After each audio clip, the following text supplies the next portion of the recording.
The conversion of the Anglo-Saxons to Christianity was a monumental shift in the religious, cultural, and political landscape of early medieval England.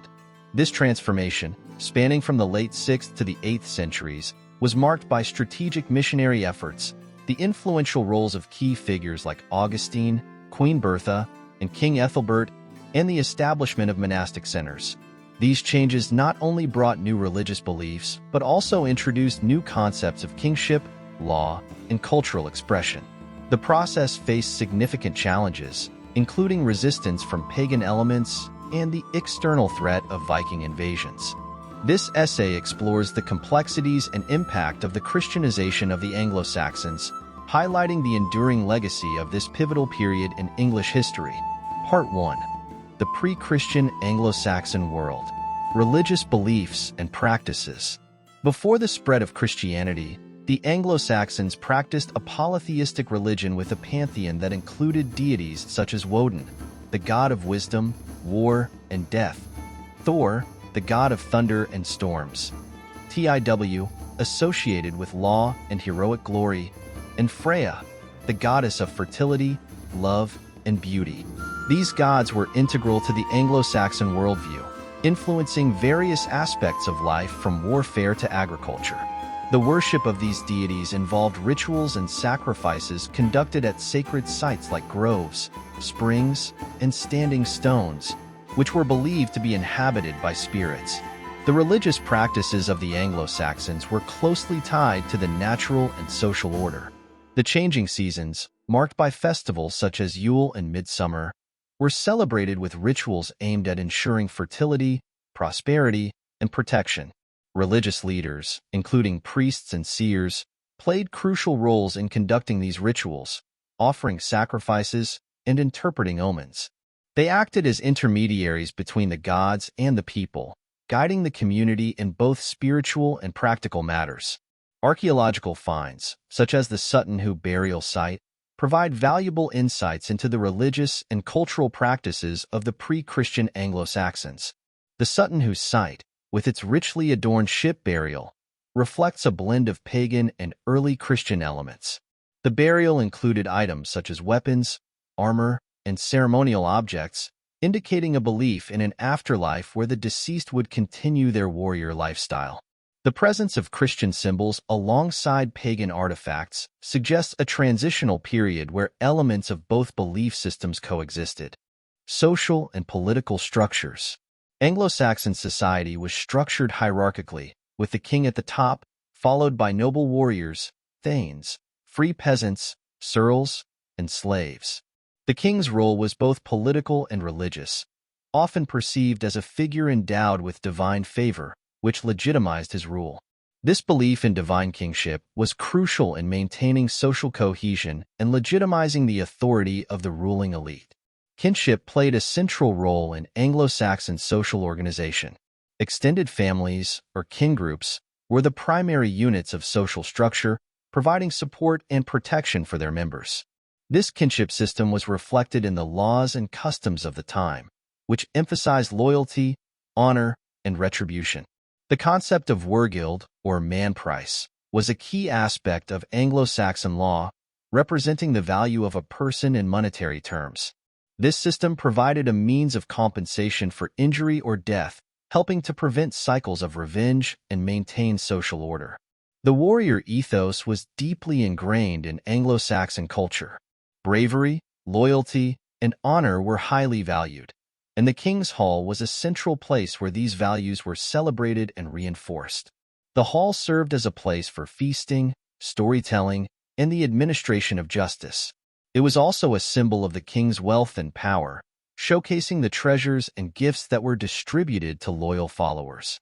Interactions with Christian neighbors. Even before the formal missionary efforts, the Anglo-Saxons had contact with Christian communities, particularly through interactions with the Britons and the Irish. The Britons, who had been Christianized during the Roman period, maintained a Christian presence, especially in the western regions of Britain. Additionally, Irish missionaries, known for their distinctive monastic tradition, played a significant role in spreading Christian teachings across the British Isles. These interactions facilitated a cultural and religious exchange that laid the groundwork for later conversion efforts. Artifacts such as the St. Ninian's Isle treasure, which features Christian symbols alongside traditional Anglo-Saxon motifs, indicate an early blending of traditions. This treasure, discovered on an island in Shetland, includes silver and gold items decorated with Christian iconography, suggesting that some level of Christian influence was already present among the Anglo-Saxons. The presence of Christian symbols in a predominantly pagan context suggests a gradual process of religious change, where elements of Christianity were incorporated into existing belief systems. This syncretism likely made the transition to Christianity smoother, as it allowed the Anglo-Saxons to adopt new beliefs without completely abandoning their traditional practices. Part 2. The Early Missionary Efforts. Augustine's mission, 597 AD. Pope Gregory the Great's decision to send Augustine to England in 597 AD was a significant step in the Christianization of the Anglo-Saxons. Gregory's motivation for this mission was both spiritual and political. According to tradition, Gregory was inspired by a chance encounter with Anglo-Saxon youths in a Roman slave market, which led him to remark, "Non angli, sed angeli," not angles, but angels, reflecting his desire to convert these people to Christianity. Augustine and his fellow monks landed in Kent, a strategically important kingdom ruled by King Ethelbert. Ethelbert's marriage to Queen Bertha, a Christian Frankish princess, provided a favorable context for Augustine's mission. Bertha's influence was crucial, as she had already established a Christian presence at the court, with her chaplain, Bishop Liudhard, conducting services in St. Martin's Church in Canterbury. Upon Augustine's arrival, he was received cordially by King Ethelbert, who was curious about the new faith but cautious about abandoning his traditional beliefs. Augustine's approach was gradual and respectful, which was essential in gaining the king's trust. Ethelbert's eventual conversion, influenced by Augustine's teachings and Bertha's persuasion, was a landmark event. As a powerful king, Ethelbert's acceptance of Christianity set a precedent for other rulers and nobles to follow. Augustine established a monastery in Canterbury, which became the center of the English Church. He was consecrated as the first Archbishop of Canterbury, a position that would grow in influence as the Christian community expanded. Augustine's mission faced numerous challenges, including linguistic barriers and resistance from pagan elements, but his success in converting Ethelbert and many of his subjects marked the beginning of a broader Christianization process in England. The role of King Ethelbert and Queen Bertha. Queen Bertha played a pivotal role in the conversion of the Anglo-Saxons. Her Christian background and marriage to Ethelbert created a bridge between the Frankish Christian world and the pagan Anglo-Saxons. Bertha's presence at the Kentish court provided Augustine with a powerful ally and a supportive environment for his mission. Her chaplain, Bishop Liudhard, had already established a small Christian community, which served as a foundation for Augustine's efforts. King Ethelbert's conversion had far-reaching implications for the spread of Christianity in England. As one of the most powerful Anglo-Saxon kings, Ethelbert's conversion lent legitimacy to the new faith and encouraged other rulers and nobles to follow suit. His support was further demonstrated by the issuance of a law code that incorporated Christian principles. This code, known as Ethelbert's Law, is one of the earliest known Anglo-Saxon legal texts and reflects the growing influence of the Church in secular matters. Ethelbert's Law provided protections for church property and clergy and established fines for offenses against Christian institutions. This legal recognition of the Church's authority was a significant step in the institutionalization of Christianity in Anglo-Saxon England. The code also illustrates the early integration of Christian ethics into the legal and social framework of the kingdom, highlighting the transformative impact of the new religion. Spread to other kingdoms.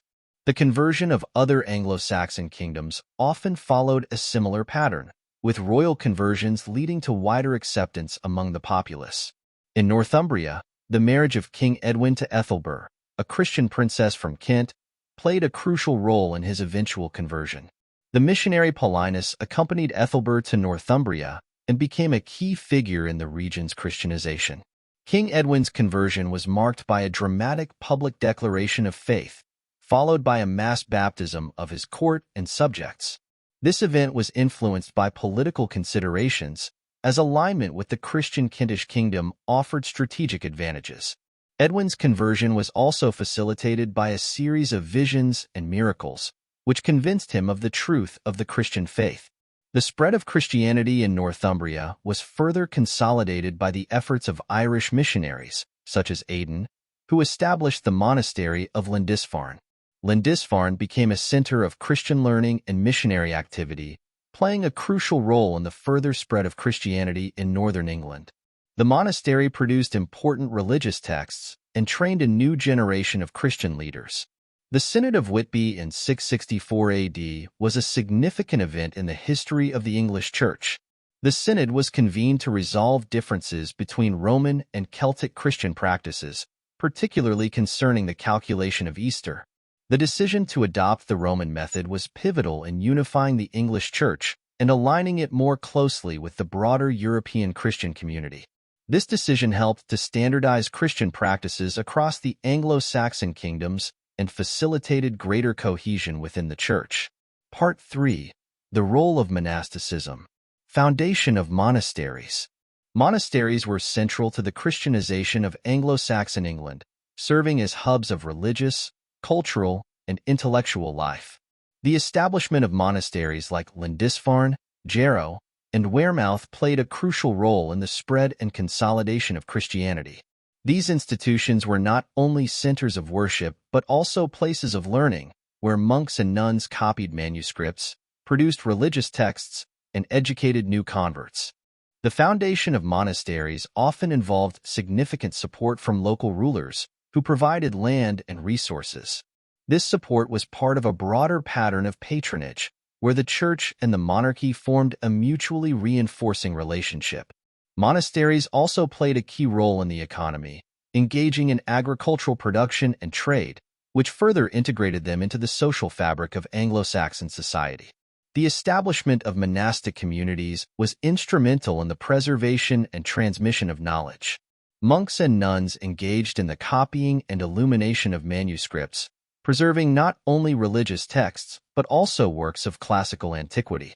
This scholarly activity helped to maintain a continuity of learning and intellectual life during a period often characterized by political instability and cultural change. The role of monks and nuns. Monks and nuns were instrumental in the dissemination of Christian teachings and practices. They were often at the forefront of missionary work, traveling to pagan territories to preach and establish new Christian communities. Figures like Street Cuthbert became renowned for their piety, miracles, and pastoral care, which helped to win converts and consolidate Christian communities. Monastic communities also contributed to the cultural life of Anglo-Saxon England. The production of illuminated manuscripts, such as the Lindisfarne Gospels, showcases the blending of Christian themes with local artistic traditions. These works not only served a liturgical purpose, but also played a role in educating the populace about Christian teachings and values. The influence of monasteries extended beyond religious life. They were centers of scholarship, preserving and transmitting knowledge from classical antiquity as well as contemporary Christian thought. The Venerable Bede, one of the most notable scholars of this period, wrote extensively on history, theology, and science, providing invaluable insights into the world of early medieval England. The Synod of Whitby. The Synod of Whitby, held in 664 AD, was a crucial turning point in the history of the English Church.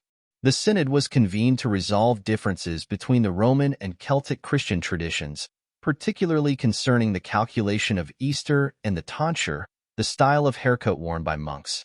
The Synod was attended by prominent church leaders, including Bishop Wilfrid, who argued in favor of the Roman practices, and Abbess Hilda of Whitby, who hosted the event. The decision to adopt the Roman practices was influenced by King Oswiu of Northumbria, who saw alignment with Rome as politically advantageous.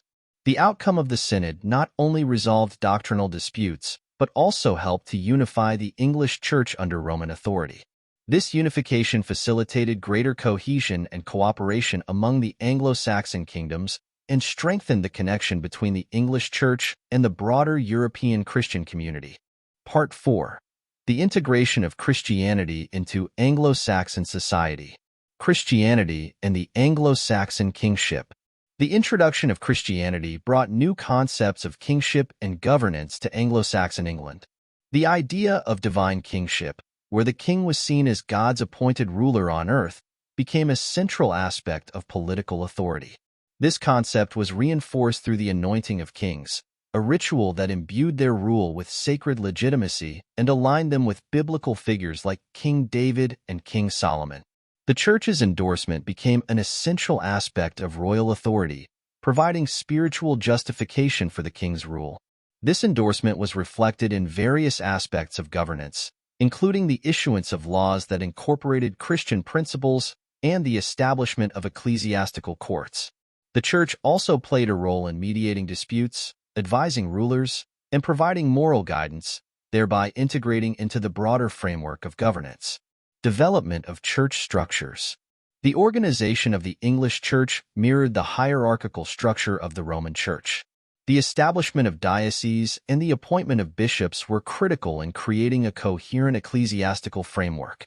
Major sees, such as Canterbury and York, became centers of ecclesiastical authority, with their bishops playing significant roles in both religious and secular affairs.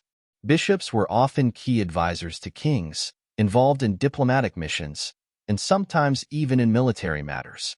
The Church's involvement in secular governance extended to the local level, where parish priests played a role in community leadership, education, and the administration of justice. This integration of church and state helped to standardize religious practices and reinforce the authority of both institutions. The growth of the English Church also involved the establishment of synods and councils, where church leaders discussed and resolved theological and administrative issues. These gatherings were instrumental in maintaining doctrinal unity and addressing challenges such as heresy, clerical misconduct, and disputes over ecclesiastical jurisdiction. Cultural and artistic contributions. The adoption of Christianity had a profound impact on Anglo-Saxon culture and art. Christian themes became prominent in various artistic forms, including sculpture, metalwork, and manuscript illumination. The influence of Christianity is evident in the proliferation of crosses, church buildings, and religious artifacts, many of which incorporated local artistic traditions. One of the most significant cultural contributions of the Christian Church was the production of illuminated manuscripts. These manuscripts, often created in monastic scriptoria, were richly decorated with Christian iconography and served both liturgical and educational purposes. The Lindisfarne Gospels, with its intricate designs and Latin text, is a prime example of the synthesis of Christian and Anglo-Saxon artistic traditions.